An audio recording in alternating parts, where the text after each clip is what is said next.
So did you go out? I take my dogs for walks to the park and I don't bring my phone. Unheard of. I know. I mean, I figure it's close enough. There's houses everywhere. If there's a snake or something, I can scream really loud. But yeah, because I used to bring my phone and I thought, you know what? That's ridiculous. I want to look at the trees and notice, the flowers and just silliness like that. And I'm always shocked because we have a lot of parks near us. We have a couple of lakes really close by, but I'm always shocked now when I see kids riding bikes and playing at the park. It's almost like it's making a comeback because I remember years where the parks were just dead quiet. Mm-hmm.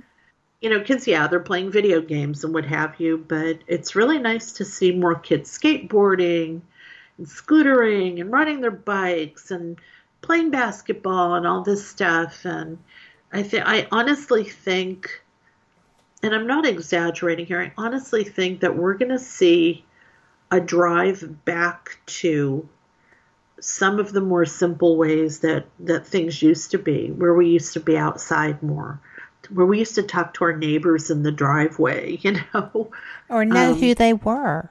Yeah, just getting away from the cubicles at work or the offices and the screens. And I'm a writer. I'm in front of a screen all the time.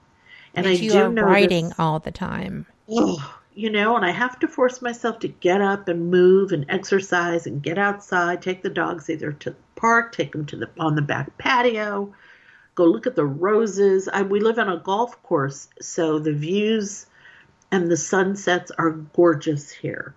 But, 90% of the time, I miss them. And when I do go out and stop, it's like, oh my God, look at the moon, look at the stars. It's like you totally reconnect. You feel like a kid again, when we were outside all the time.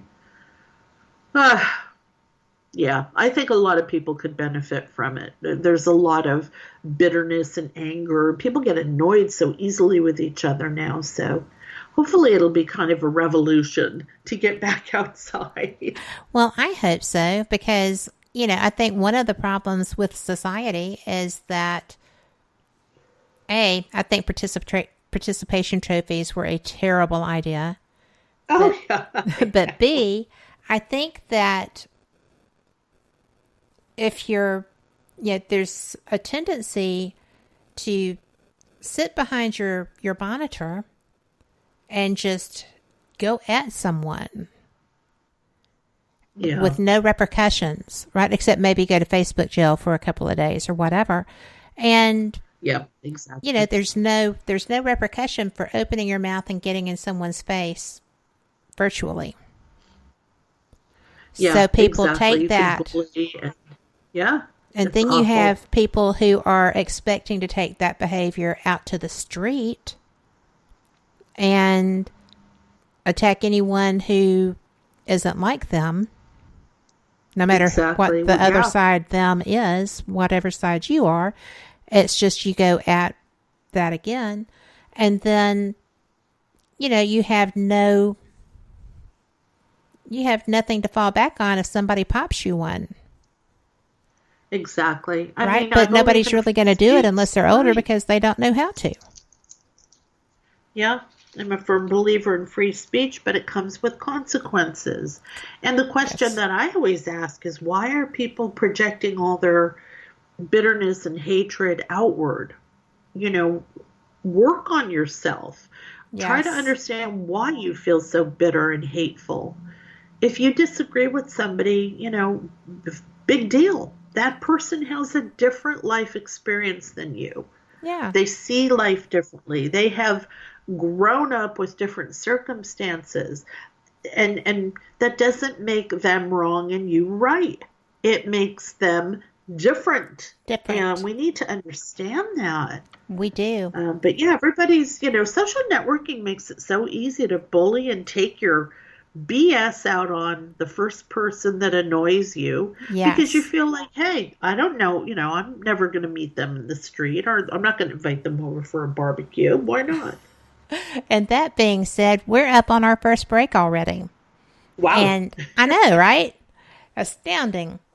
And I just want to let y'all know that this is going to be the last week, really, that y'all are going to get to enjoy a few tunes. So I'm going to go ahead and play them. I just love this one. It's called Hot Rod. I got this off Purple Planet Music, and it's one of my very favorite songs. We'll be right back. This is going to be about a 3-minute break. Y'all just enjoy.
Listening to WBHM Digital Broadcasting, the best in paranormal talk, only on Paranormal Experienced Radio, broadcasting live out of Birmingham, Alabama.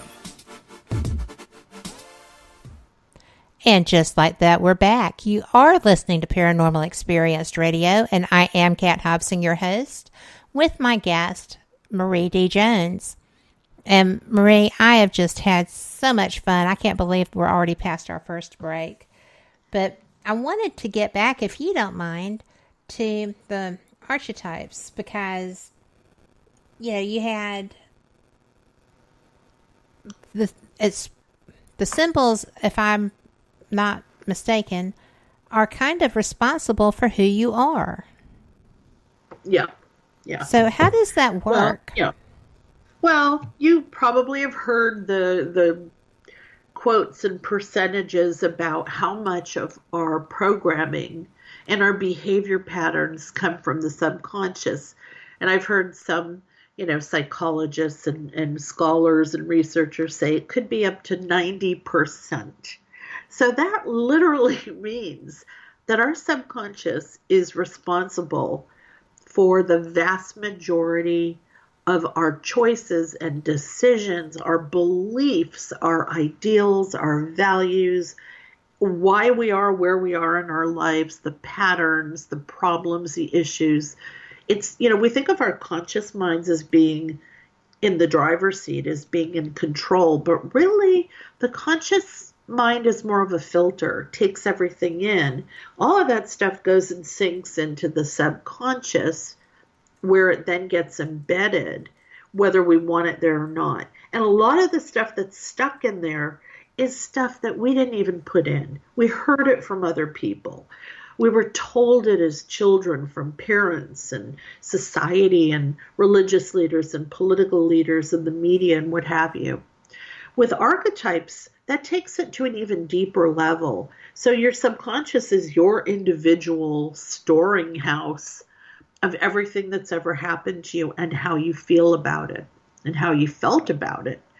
Well, the collective unconscious is sort of a web that connects that deeper part to all of us.